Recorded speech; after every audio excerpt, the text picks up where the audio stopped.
નમસ્કાર દર્શક મિત્રો, આપ જોઈ રહ્યા છો આજકા ભારત ન્યૂઝ। સાબરકાંઠાના ખેરોજ પોલીસ સ્ટેશન વિસ્તારમાંથી ટેબડા ગામે એક ખેતરમાં ગેરકાયદેસર રીતે વાવેતર કરેલ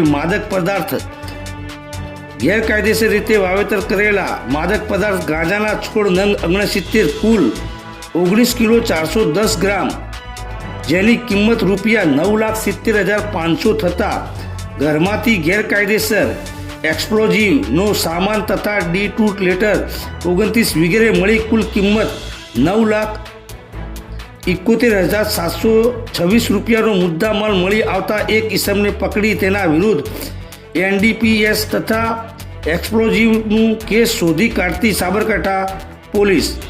રિપોર્ટર રજબ ફકીર, આજકા ભારત ન્યૂઝ, હિંમતનગર।